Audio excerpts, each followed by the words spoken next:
other international legal instruments ratified by most African countries advocate the principle of equal and no discrimination between men and women before the law. We continue to see that public policies and local customs prevent women from finding their way out of poverty.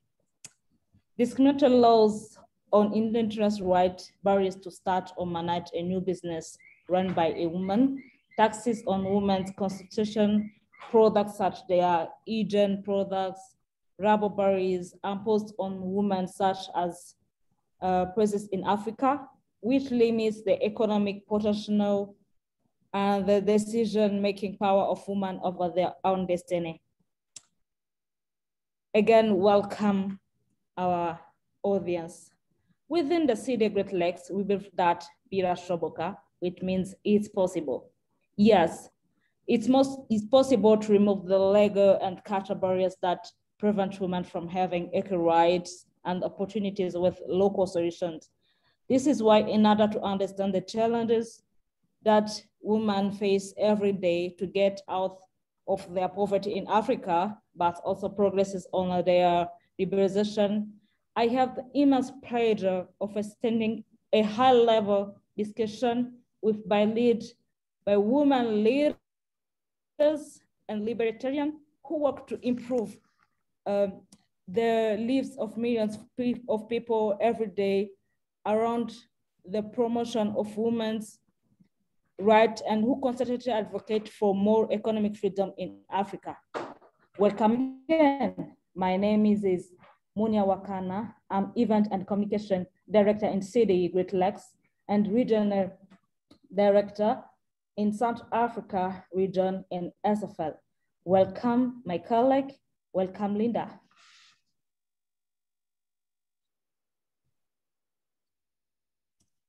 Welcome, Linda. Thank you very much, Monia. And it's a great pleasure to be speaking today on this panel alongside my amazing colleagues from Cameroon and the DRC. So I am Linda Kabuka, the Director of African Programs at Students for Liberty, and also the Managing Director of African Liberty. I have been actively engaged in the movement of liberty here in Africa for over 8 years. And today I'm so happy to be speaking about liberty and women's rights. Thank you. Thank you, Linda Kavuka, our Mama Africa. Welcome, Free Asanga. Thank you, Monia, and welcome to everybody on this platform. My name is Free Asanga. I'm the interim CEO of the Dennis and Lenora Foraker Foundation and the Kabu Policy Institute, which is a think tank lodged at the Dennis and Lenora Foraker Foundation. The Kabu Policy Institute, we strive to conduct in-depth independent research, make policy proposals, and also advance policies that go for the empowerment of all, especially deprived populations and women, as well as the youth. Thank you. Thank you, Free Asanga, and welcome. Welcome, Petroni.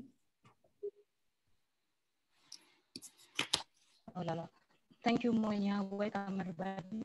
I'm Petroni Dipanzilwa from DRC, and I'm in charge of the promotion of women's rights in DRC within CDA DRC. Thank you, Monia. Thank you, everyone. Thank you so much, and welcome all.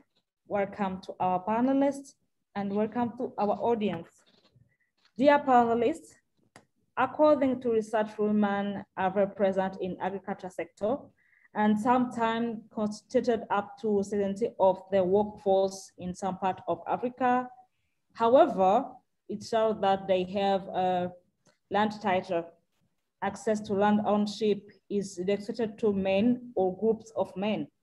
Dear panelists, what is to be an African woman today when we talk about her rights and her liberalization? We can start with Free Asanga. Welcome, Free.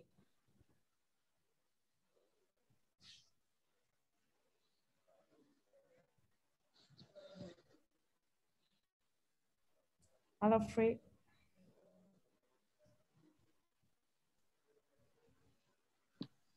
Thank you, Monia.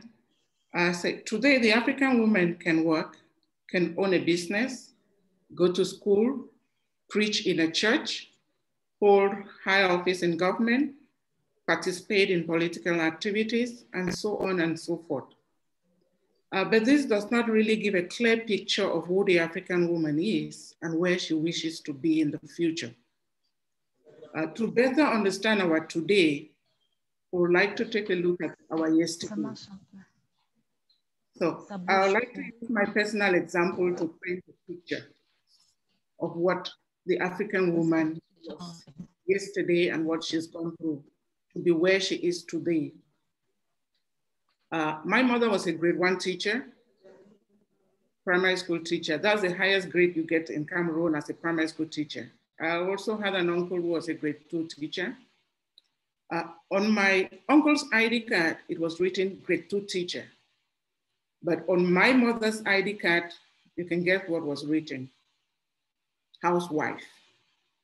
So that is all she was seen for, housewife. I could never understand why until date, when I look at my birth certificate and see my mother's profession as housewife,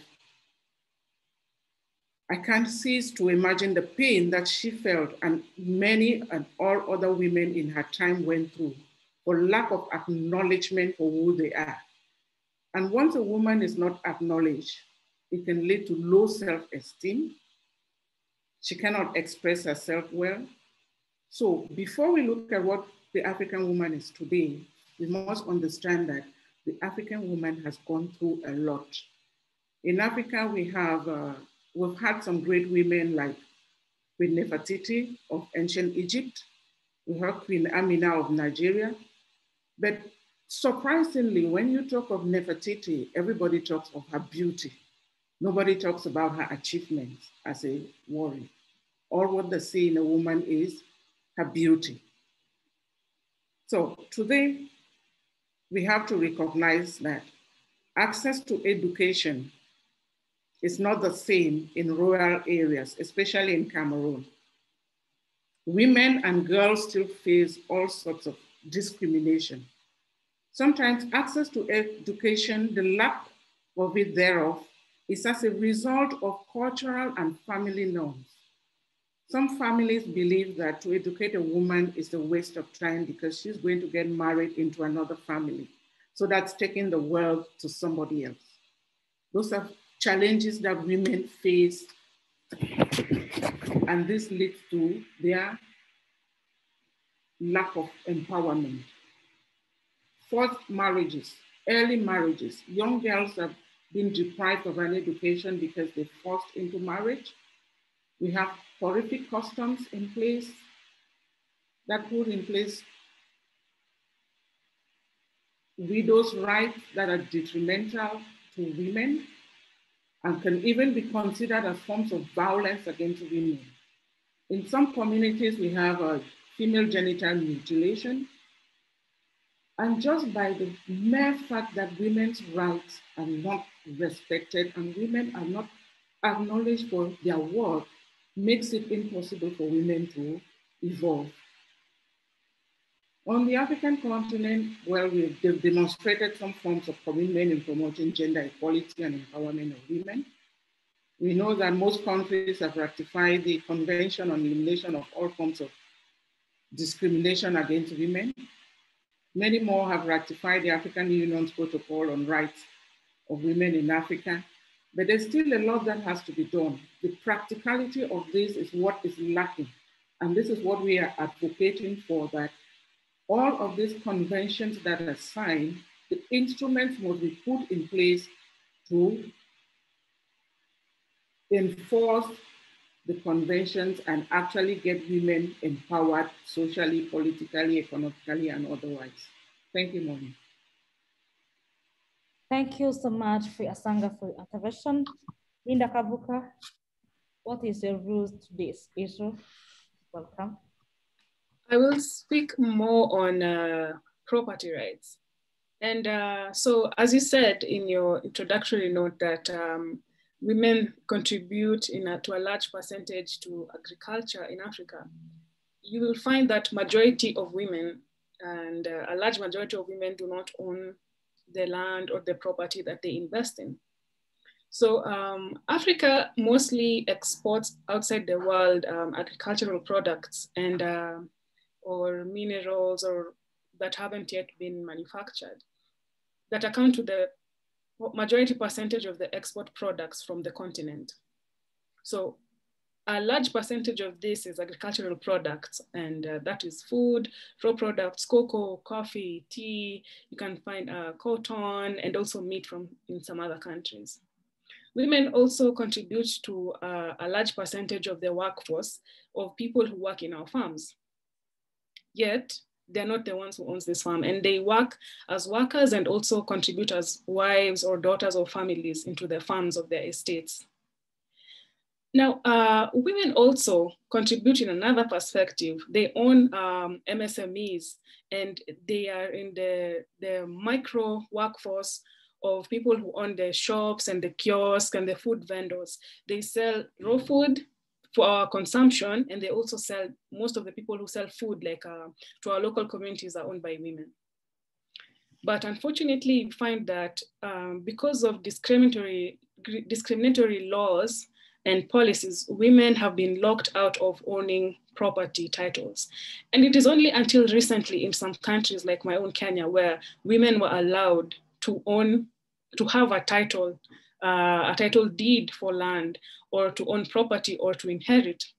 And the situation is worse around the continent. And you'll be surprised to find that women cannot own property in their own name. Women cannot inherit from their estates, from their families, whether there's a will or not.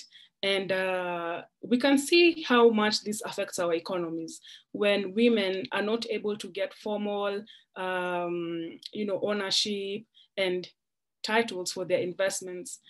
This affects majorly the economies of our countries if we look at it. Like, women are putting in a lot of effort, but this is not converting into a final product that is useful for them, or that is like an investment that they will use over a long time, which they can give to their children, which they can also give to others through inheritance, and also generally the economy of a country and increase the GDP.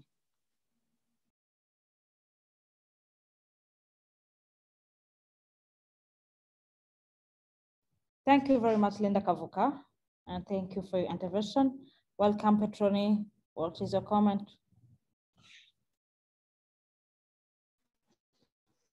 Thank you, Moya. Can you hear me?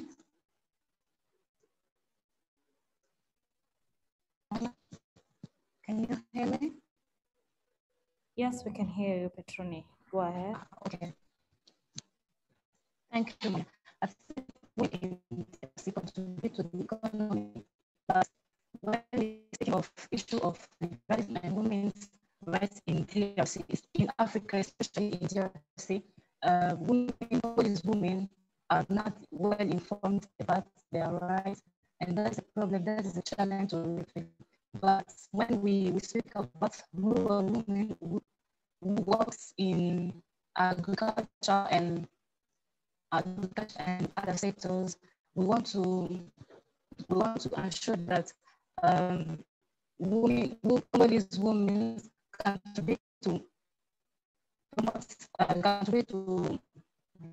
contribute to relieve the challenge of the economy in DRC, and that is my point about this. I think I can help.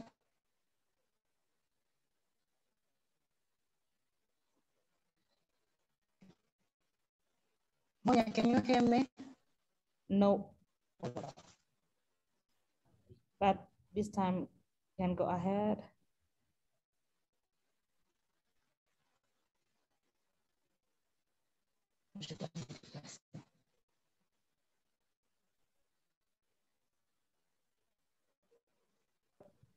Petroni, thanks.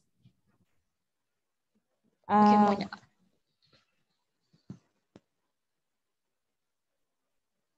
Dear panelists, in Burundi, the population access land ownership by inheritance, other means of acquiring property are exceptional.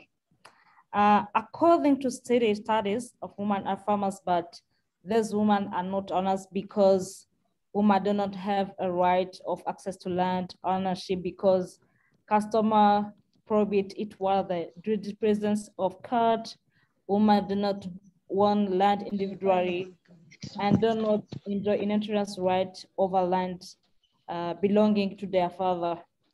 Linda, in East Africa, as in Burundi, there are legal and cultural barriers against women's rights. What those are those barriers? For example, in Kenya, do men and women have equal ownership rights over real estate? Do sons and daughters have equal inheritance right when it comes to inheriting property from their parents? Do serving spouses, men or women, have the same right in inheriting property? Tell us, Linda Kavuka. Welcome. Thank you, Monia. So this is just going to be a follow-up to the beginning of my comment to your question. And so the law in Kenya have only changed very recently. So there has been an amendment to the family laws in Kenya and also to the land laws. Now, first, the family laws in Kenya were amended to include women as formal beneficiaries of estates. This means that there is no distinction between female and male children in a family. All children deserve to benefit from the income of their fathers and mothers. So where there is a will, obviously the parent will decide who will get what. But in the case where there's no will, which is the common situation for most African families, we don't believe in wills, and our people usually see writing a will is like trying to kill them. So when they pass away, then estates are left, and the court then divides the property among the beneficiaries. This is called intestacy. So previously, the only children who could inherit from the African families were the male children. But now, because of the change into the family laws, female children, or even whether they are children, whether they are grandchildren, whether they are sisters, brothers, can inherit from an estate, depending on the lineage and their blood ties to the owner, depending on how far off they are. Priority being given to the direct children who are blood related to the man who dies. That's on family law. Now, turning into the land laws, there have also been amendments to Kenyan land laws where, in order for a person to engage in transactions of land, one must get a spousal consent. If you're married, you must get a spousal consent. So what this means is that if a husband wishes to sell land, which he acquired during their marriage, he must get a consent, written consent from the wife. Failure to which this transaction shall be voided and can be contested in court and cancelled. The same applies to women. So if you engage in any land transactions, you must get consent from your husband. And the lawyer engaged in these transactions, or the bank, whoever, must ensure that the spousal consent has been gotten and signed to. And when acquiring the spousal consent, one must confirm that there hasn't been any duress or threat to the spouse in giving this consent to maybe sell the land or buy a property or so forth. And why was this done? Because in the past, we have seen families, mostly the husbands, would engage in land transactions, would sell their properties, including their matrimonial homes, without the knowledge of their wives, who would get serious shocks later on in life to find that, oh, the property they were depending on, or maybe their source of income, was since sold and the husband used the money for his own gain, leaving them stranded. Now, these are very contrary to our own African customs, you know how they are. Our customs are patriarchal, first of all, meaning that property can only be handed down from father to the son, because as Free said, women will be married and go to your husband's house. So you're seen as someone who cannot inherit the family land. It will be lost, given to you, or family property. So now the land laws have also brought this change to protect wives, to protect women, and to allow them to acquire title. So another thing that the land law means is, whenever a spouse is purchasing property or selling a property, both names appear in the title deed. This did not happen in the past. You would never see the name of a woman on a title deed if it's a property owned by maybe someone who's married. But now, all property that is matrimonial property that a husband or a wife purchases during their marriage must have the names of both of them. So you will see our title deeds in Kenya, they'll have property owned by Mr. and Mrs. so and so. Is this being implemented to the letter on ground? Unfortunately, implementation remains a challenge because this is bringing about a change in mindset, a change in culture and how people think and the structures and our customary law, which we love to hold dear. So right now in the land courts, there's so many cases of families heavily contesting these cases of inheritance. And unfortunately, when people start contesting these things, it means a lot of property is lying in waste in the hands of the government as they attempt to resolve those disputes of land ownership. Unfortunately, we haven't seen much of similar laws coming up around Africa. The pace has been very slow in including women in ownership of property rights or protecting the investments of women, limiting what women can or cannot invest in, and even giving women the confidence to be able to plan their lives and come up with financial goals for themselves and their families. So we hope that there will be more enforcement on such policies that are existing in my country, Kenya, and we hope that in the region, through our collaborations and in the East African community, that neighboring countries will see the benefits of including women in ownership and affording the rightly owned property rights of women to women. So there needs to be a total revolution and amendments to our property rights. And what we're asking for isn't to include women as a special class of citizens, that women to be named in their capacity as the gendered women. We are asking that the property rights do away with the exclusions that kept women out of getting access to property rights. So we're saying that let the law address everyone, people, and allow everyone to own property, to purchase property, and not segregate women because of cultural norms and practices. Thank you. Thank you so much, Leda. And Free Asanga, in Cameroon, what is the current situation in terms of human rights when it comes to accessing economic opportunities? I mean, the low probability or gender discrimination in access to credit. Can a woman sign a contract like a man? Can women register a business the same as a man? Can a woman open a bank account the same way a man can do it? To you, my friend, and those uneasy to share with us the experience of the work of your organization. Welcome, Free A. And the audience, don't worry, you have time for questions. Welcome, Free. Thank you, Monia. But before I address the issues that you have raised in your question, I would like to follow up from what Linda said, because we have an interesting situation in Cameroon. As we all know, basically, we're told in primary school that the factors of production are land, labor, capital. And so land and capital are crucial to the empowerment of every woman. And yet these are the two aspects that women face challenges. They can have access to labor, but the land and the capital is a major challenge to women. In Cameroon, we have an interesting situation because, as you all know, Cameroon is a bilingual country. We inherited two laws, the civil law from France, and the common law from England. So we actually have two laws that are running concurrently. In the civil law pertaining to inheritance, women are actually not in the line of inheritance. They cannot inherit, that widows cannot inherit from their husbands. They can benefit, they can enjoy the property of the husband, but inheritance goes to the children. So that in itself poses a problem.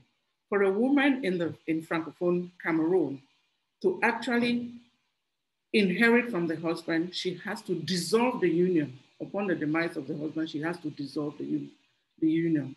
Culturally, if you go to dissolve a union after you lose your husband, you're going to be branded, you have all this kind of taboo language that is coming to you. So women face that problem. Fortunately, in the English-speaking section, women have a right to inheritance. But then again, if the man is always given, the first child, son is always given the right of administration. And that child can administer, and the woman, the wife, doesn't benefit anything from what the property that the child is administering.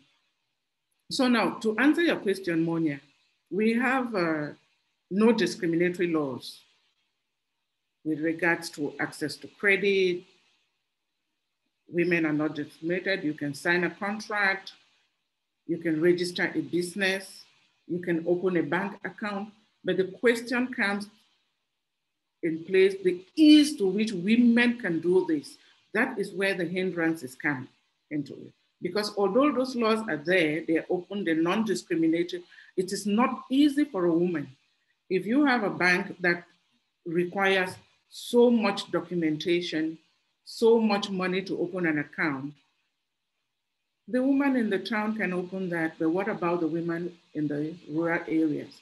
That is, in Cameroon, 60% of women are found in rural areas. These women don't have access to education. They can understand all these intricacies in opening an account. So you will find them not in the formal banking sector, and thus does not have access to formal bank loans. So these are some of the challenges that our women face. When we talk of economic rights, we are talking of issues of labor, access to decent work and working conditions.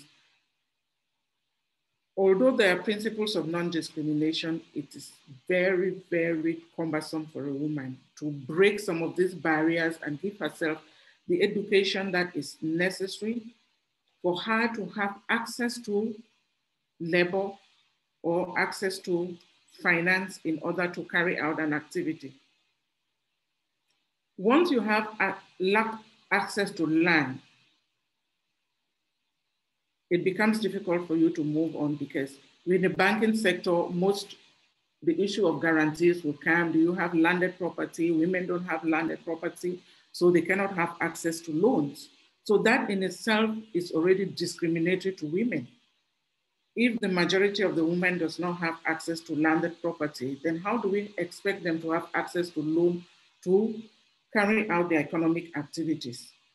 So these are some of the challenges that women face. In one of the reports that were published by the Kabu Policy Institute in October of 2020, we enumerated some of those challenges and made recommendations. We have lack of guarantees, one of the challenges that face women to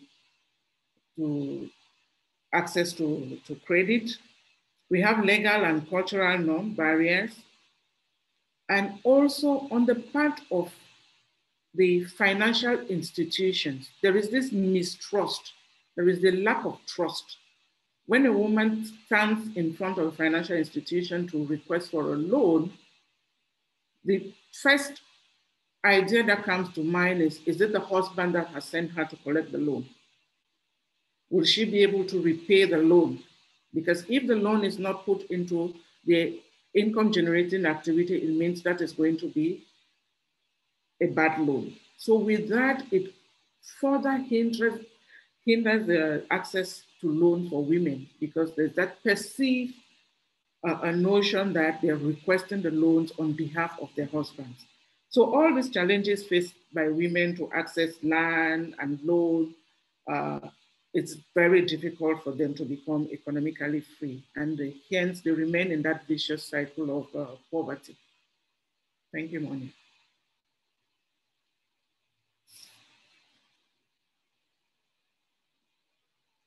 Over to you, Monia.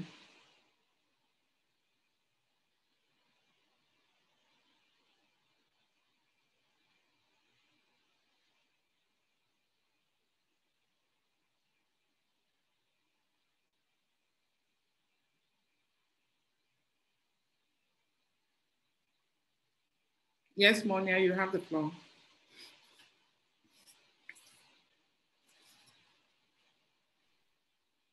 Thank you. Thank you, Asanga, for your intervention, and welcome again to Petroni.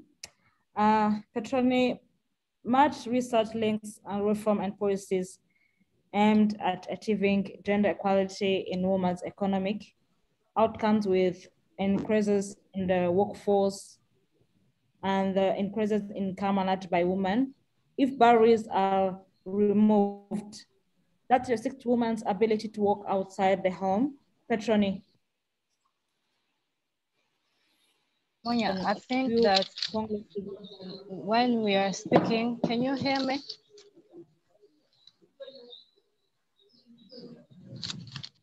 Monya, can you hear me? Yes. Welcome, Petroni. Okay. Okay, thank you, Monya. I think when we are speaking about discrimination in our society in DRC, and when we are speaking of issues of liberalism and women's rights in Africa. Hello, Monya. Hello, Monya. Yes. Yes, I can hear you, Petroni. Okay, it's okay. It's okay. I think when we are speaking of issue of liberalism and women's rights in Africa, in our organization, we carried out research and we realized that despite of number of legal instruments relating to women's rights in Africa, in particular Maputo Protocol and Universal Declaration of Human Rights and other instruments, African women and especially Congolese women are not well informed about their rights, which pushes some couples to divorce or to separate for a while. And that is a challenge to reveal. I think in my organization, we initiated a project to promoting women's rights, and now we want to. Monya, can you hear me?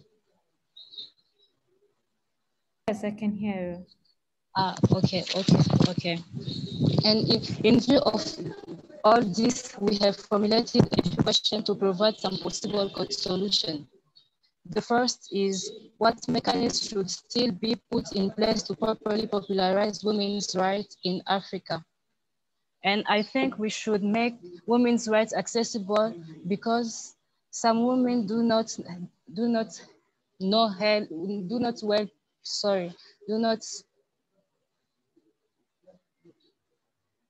Monya, can you hear me? Yes, I can hear you. Okay. I think that we should make women's rights accessible because some women do not know their rights very well, and that is a problem when we now have to claim them. And secondly, speaking of individual rights in terms of freedom, stability, and security, when it is then about the rural woman in DRC in whom we want to invest in their productivity while she's not stable. And in fact, it's not advisable to invest in the rural woman while she's not stable. One should first invest in her personal development by guaranteeing individual rights, in particular her security, stability, and her freedom. And finally, by providing solutions to the issues and injustice that African women are currently experiencing, can we opt for positive masculinity and femininity in order to allow men not only to understand and respect women's rights, but also to enable women to understand their rights, to claim them correctly for their personal and professional development. Thank you, Monya. Thank you so much, Petroni. I know that the CDDRC has launched an important project to promote the right of women in DRC. Thank you so much, Petroni. Madam Linda, in a study I read in Kenya, 5% of land titles are held by women together with men, and only 1% of land titles are held by single women. In 2 minutes, Africa, how do you reduce the legal and cultural barriers in terms of access to land for women in East Africa in general. Welcome, Linda. Yeah, so I'll try to also, something that Free had mentioned in her comments was education. And we know that we have a big challenge when it comes to the access of education by women and girls in Africa. And because of the challenges that we faced in the past, and which were stemming from our cultural practices with our communities being mostly patriarchal, there was more effort by families to take their sons to school and not their daughters. The daughters were to remain home, get married, and have a family. We've seen a lot of efforts by non-governmental organizations and international organizations on empowering the girl child. So if you just even do a quick search, you'll see a lot of effort and a lot of programs on education, because there was a huge, huge gap. And you could see this by the percentages of even school-going children, the numbers of girls versus boys. And if you look at most of our African communities in the rural areas, the percentage of girls in school versus boys in school, the boys being a bit more than the girls. So education is the first thing that we need to do. But Tony also just told us here that majority of our women don't know their rights. They're illiterate, I think. And so they're not aware of the laws of their land, and they're not aware of their rights. And now efforts of educating women about rights, about laws, about education, unfortunately have been getting some negative attention from the men. And there's been heated arguments in Kenya, for instance. People are feeling, and even I think in the international African space, people are feeling that there is too much programs and effort on the girl child to the detriment of the boy child. That now women have been getting too many opportunities to the detriment of men, like giving us support and a buffer and an advantage to men.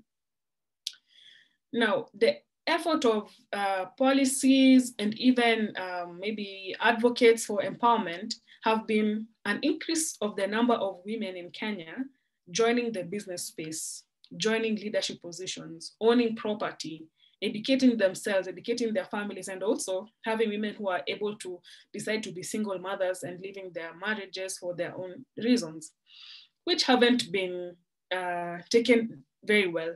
But you see, as you said, the percentage still of women who are able to take charge of their lives and have investments is still small. And why? Mainly because of our cultural practices that put women at a disadvantage. And secondly, another thing is also, we have some extreme cases of extreme religious practices have been to the detriment of women. So these two things, if you combine them, they kind of account for all those barriers that have been set against women. And some of these barriers are even in their subconscious. Like some women in our rural areas, they lack the confidence because they already believe it is not their place.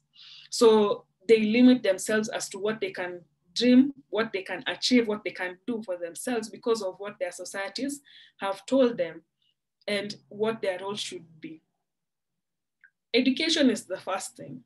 Laws too have a place in increasing the number of women who are able to own land, own property, and make financial decisions for themselves. And someone I've seen on the chat room, someone was saying we need to first start with changing our society.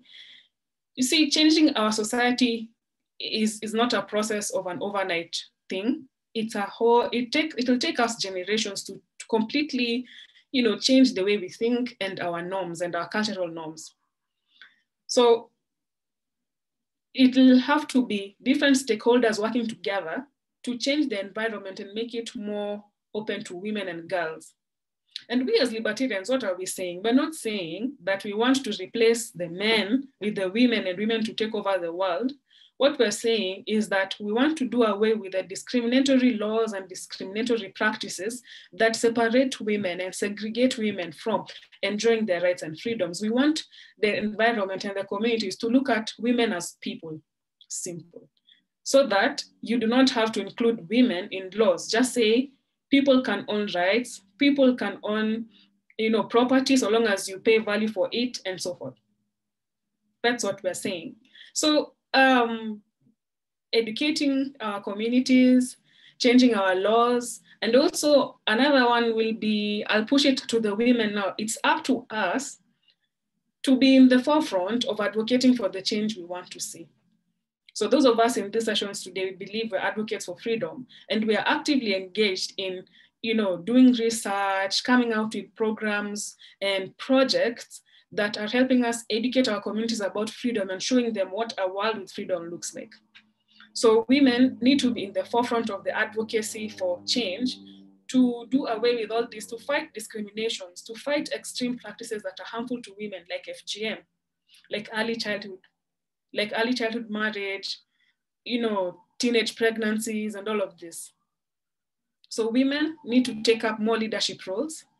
Women in we need to see more women joining us in the libertarian community in expressing the benefits of freedom. We know that those of us on this panel know that our numbers are very few for those of us who are actively engaged in advocating for the ideas of freedom. So I think there is no one straight answer to what we should do and how do we bring the women on board, but it's a collective responsibility for each and every one of us in our society, all stakeholders in the private sector, in the public sector, in leadership, in religion, in business, in schools.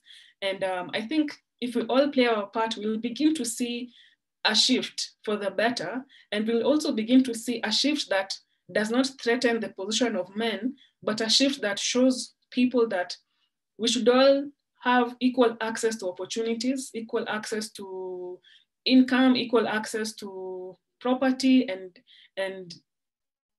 investment and land. And as we have seen from what women have suffered over decades in Africa, that discriminatory laws not only hurt women, but they end up hurting the economy and the community at large.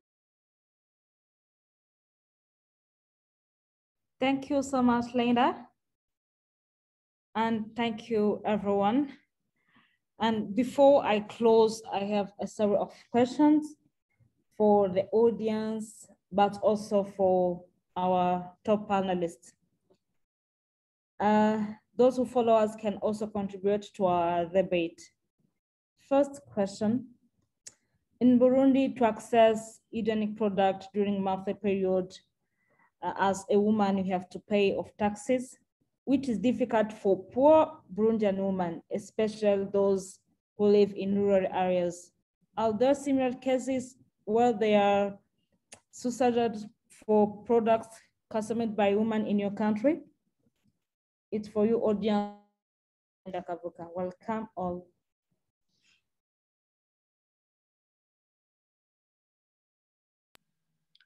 Bonia, is this question referring to sanitary products?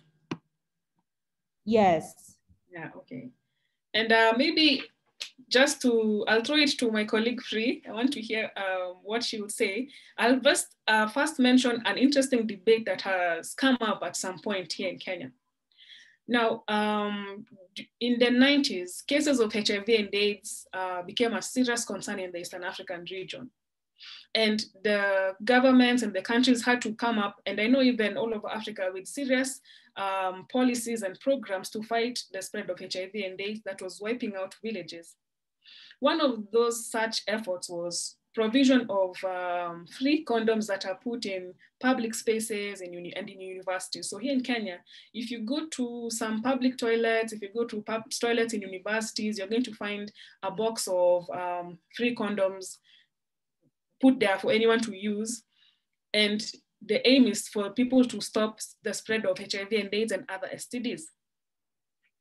Now, there has been arguments by women saying that while that is an act of choice, menstruation is something that women have to go through due to the biology, our unique biology, and due to it's like our life, how we've been created. And therefore, sanitary products should be given out in the same way, free in public spaces and free programs by government and by organizations. Unfortunately, because now many women lack access to these products, and usually in our rural communities affects girls and their attendance of school, and eventually they drop out because of losing so much. So maybe I would like to hear what the audience think about that argument. And Free, What do you think about this? Linda, that's a very interesting argument, and I totally agree with you, because when I look at the case, let me take, for example, in Cameroon, the cost of the simplest sanitary towel is about $1. And we say, we define poverty as people living on $1 or below $1 a day. So 60% of rural women are poor, yet they have to spend maybe 20% of that income on sanitary towels in a month, that every month they have to spend that much money. I believe that there should have been some incentives, if not a complete putting it for free, there should have been incentives, because based on the fact that this product is used only by women, it is discriminatory when all other taxes and excise duties are imposed on this product. So to me, there has to be an incentive measure put in place on this product, considering that it is not by choice to use them, you have to do that.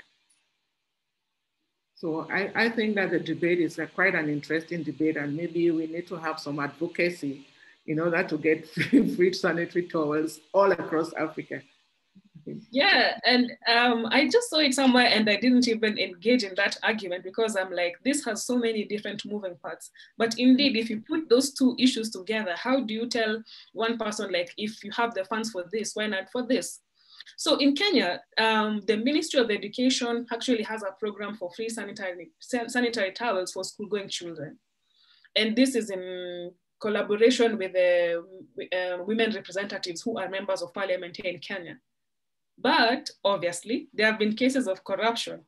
And so now we have not seen a proper account that these products were purchased, were given, and these are the children and what they've been given. You know, so those are the challenges now that we face. For me, I think tax exemptions will go a very long way in making these products accessible to our communities. As Free told you, we have a majority of our people live below $1 a day. Here in Kenya, $1 a day is maybe on an average 100 shillings. A sanitary towel costs, at the cheapest, it is maybe 50 shillings. So you tell me whether this is something that, if that cost is workable for our women. And because the cost of manufacturing in African countries is very high due to high prices of electricity, high prices of oil, cost of manufacturing is ridiculously high. And those that are imported, they get an import duty. In Kenya, our previous government had removed the import duty on sanitary towels, and the price had come a bit lower. But unfortunately, we've just witnessed the tax being brought back. And this has been a big blow to all the advocates for women and making these products available to us. So I think that, yes, there's that other argument, but I feel like tax exemptions will go a very long way in making manufacturers be able to produce these products at a cheaper rate, and also bring in more players in the industry and thanks to the different brands that will be available, probably everyone will be able to get what they're able to afford, but this very necessary need will be met. Thank you so much, Linda. Thank you so much, Free, for this intervention. We have a question. My question goes to Free Asanga. This is from Evans Exod in Tanzania. If there is a need to find a way to reconcile customary law and common law so that women can enjoy secure to access land.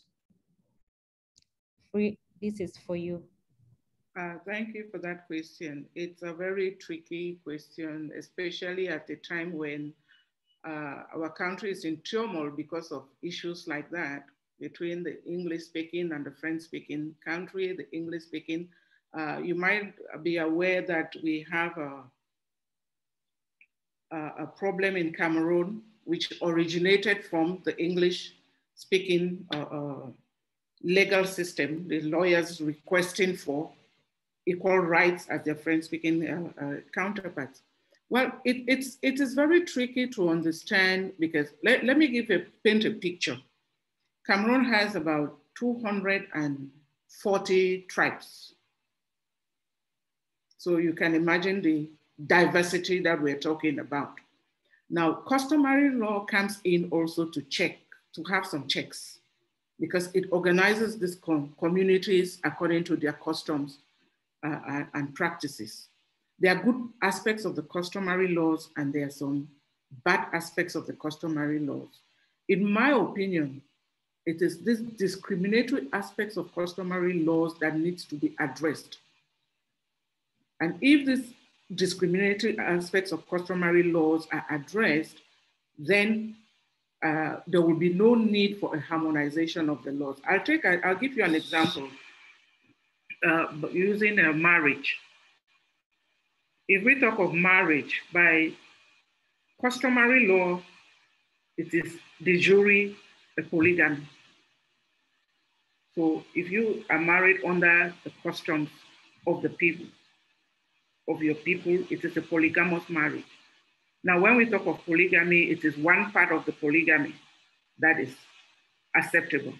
It is polygyny, one man, many wives. It is not polyandry. In itself, that's a discriminatory law. Because if you want to say polygamy and you were talking of equality, then polyandry is also supposed to be legalized. One woman, many husbands. I know some of us will not find it funny,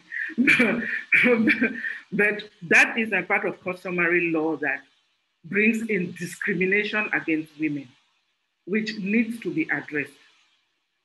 If you look at the case of Cameroon, for some reason, I don't understand why, maybe because the Englishman did not understand Islam as a religion.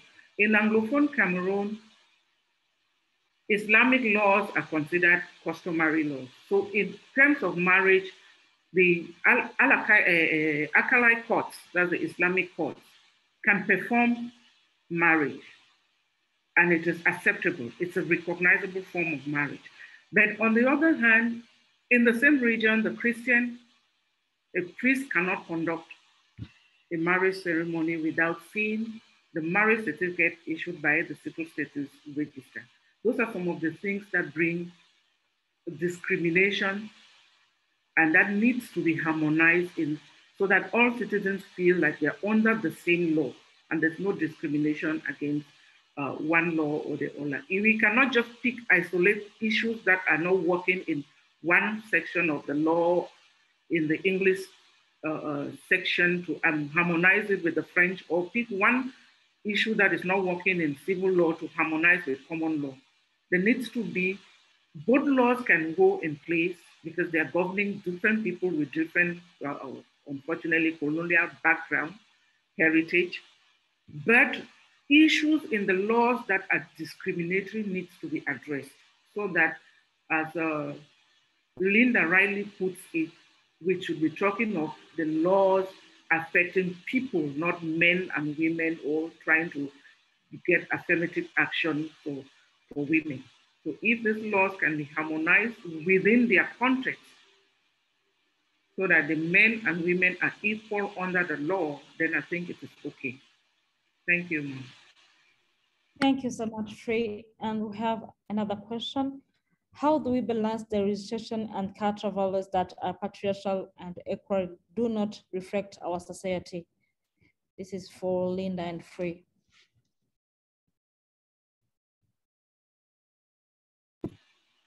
Can you take the question again, please? It's from Eric Kouaman.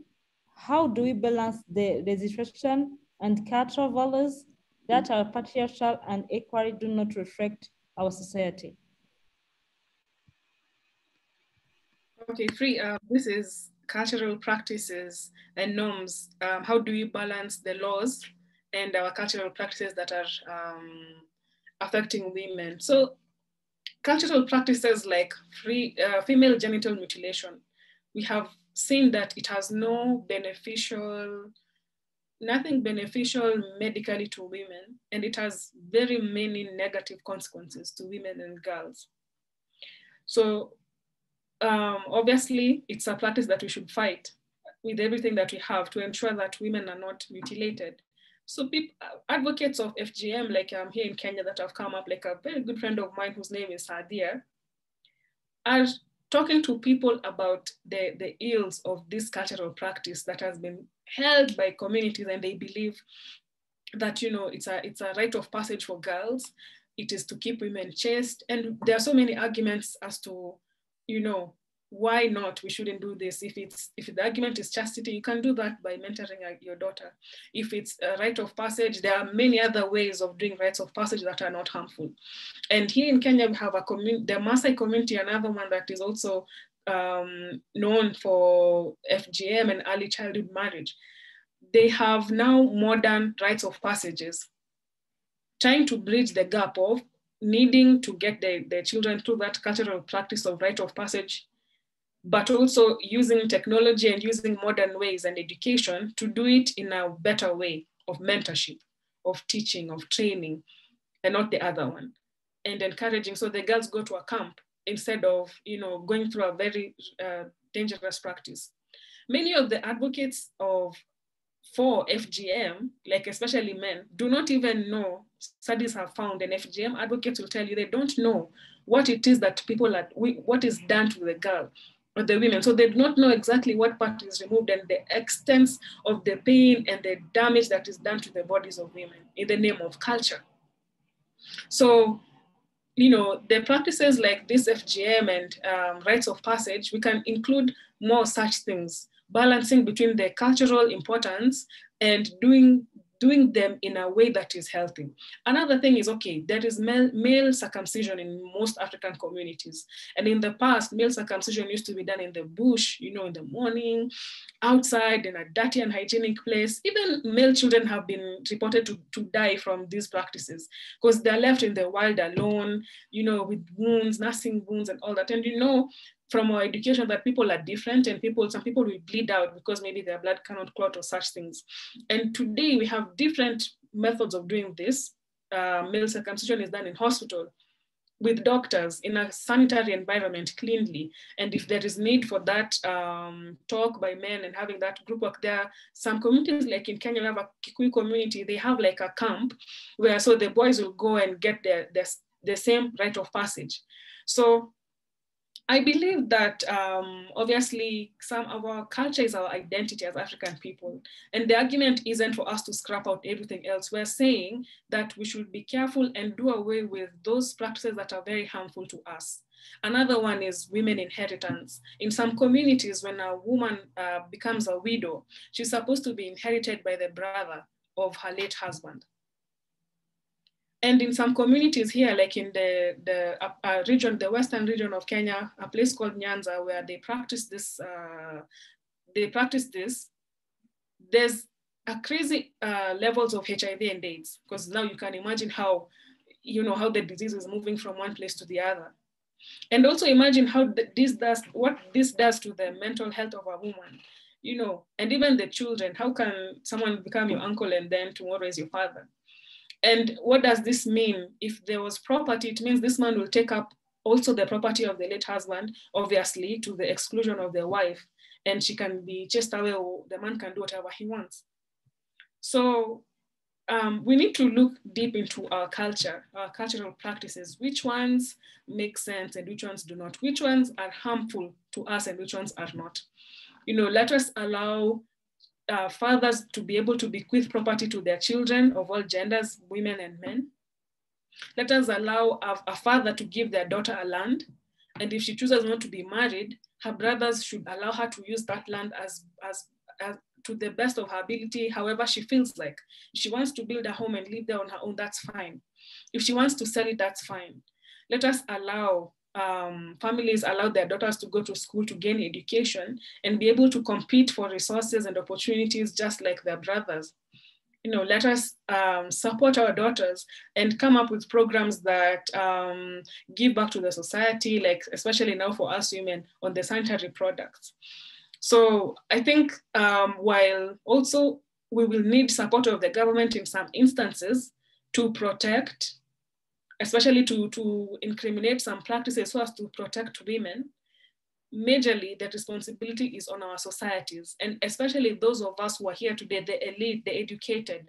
It is for us to take back our knowledge home and educate our people and tell them what is right and what is wrong, and how we should be able to balance between culture and practices that are harmful to women.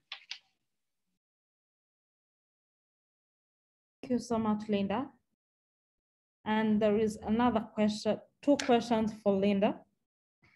I have a question for Linda Kikuhi. Period poverty and menstruation stigma is already bad in itself, not to talk of the effect ERA and unwanted pregnancies, child marriage, infections, etc. What role can think tanks play in prioritizing women's menstrual and reproductive health issues? It's for you, Linda. Yeah, and truthfully, even with our libertarian community here in Africa, we don't have many programs that are touching to women's rights. That is a deficiency we have. I think we all need to admit, Free and my colleague Petron. We know that most of our work has been for the general population, but when you know we're dealing with Africa, you can just not ignore those discriminations. You will just have to touch on them at one point or the other, because the balance is the gap is so wide. Now, obviously, there's little we can do about having a radical change today and saying, okay, the government will change the tax. But I think we should try within our think tanks to come up with programs that lobby the governments to reduce the tax or even remove the tax on sanitary products. I think that is something we can do within our work, our scope of our work, like coming up with programs addressing the regulations on imports on sanitary products. Another thing is, I think maybe I'm challenging everyone who is here to come up with CSR programs of, if not donating the sanitary products, but to look for these organizations that make reusable ones. So I don't know if everyone here knows, there are companies today that are making reusable sanitary products, which means like the lady, the girl can wash it. And for people who come from low-income societies, this is like good for them, because it means they can use one and just wash it and use it for a number of times. And if they have a couple, it can get them going before they get replacement ones, compared to the ones that are disposable that you have to use once and throw away. So if we can partner with such organizations and maybe see how to support them in offering this skill, in the training in how to make them, I think we will go a long way, even if it's small communities, in bringing this information to our people in the grassroots. And we know that it's better to teach someone how to fish than to give them the fish. So as we give them the donations, but also that skills training, will go a long way in fighting period poverty.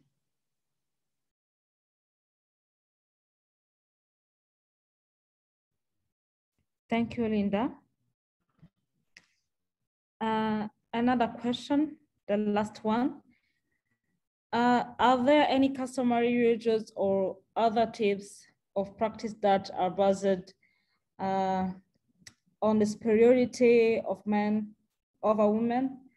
Are there administrative, family, church, legal norms, social media that root gender inequality in your households and our local communities?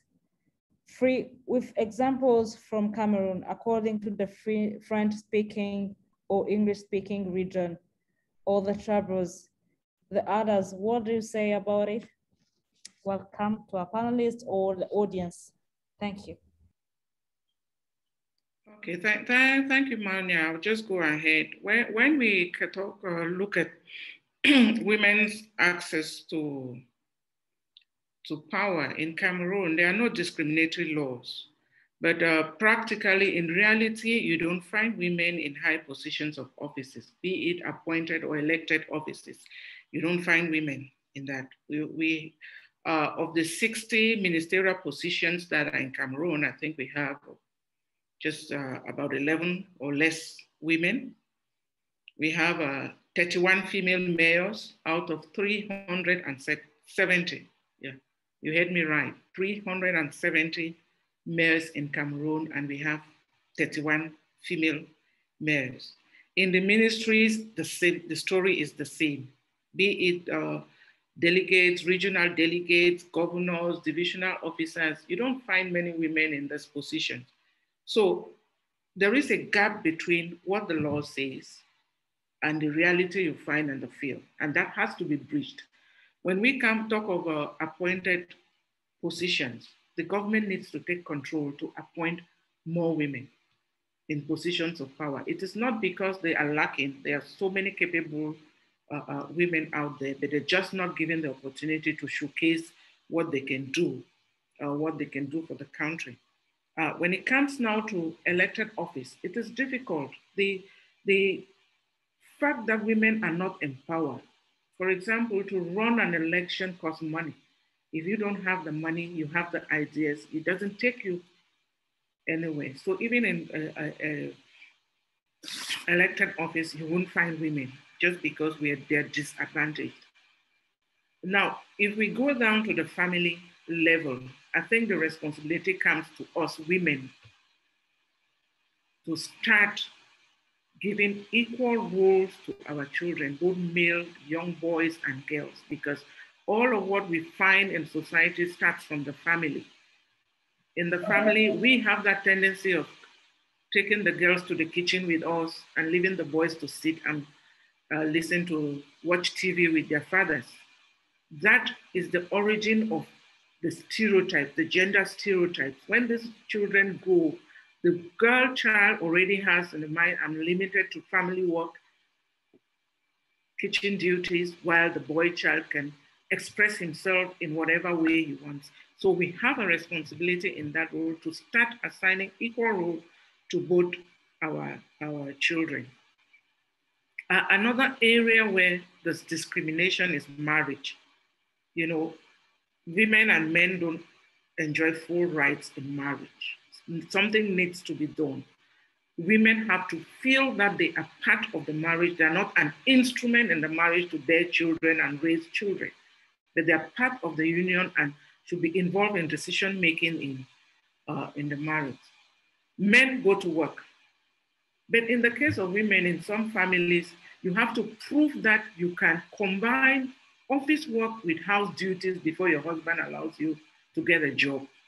That alone is frustrating and works on the psychological health of women, because you have so much to offer, but you're not given the chance to offer because you're considered the caregiver at home.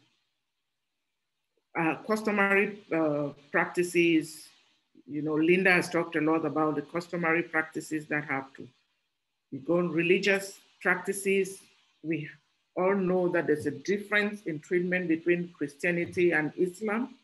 We need to identify those practices that are detrimental to women and get them out so that women can excel, they can feel empowered. In general, in Cameroon, there's a dedicated ministry of Women's Empowerment and the Family.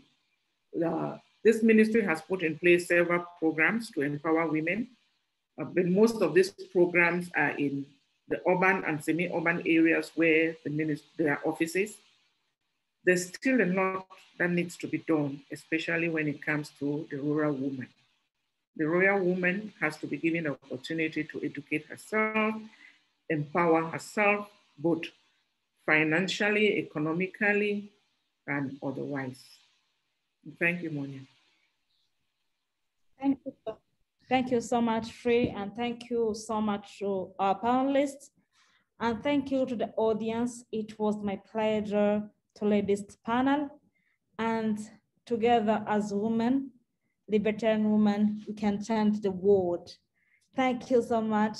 Thank you, the audience, and enjoy the best forum in Africa. Goodbye, everyone. Thank you. Goodbye, and thank you.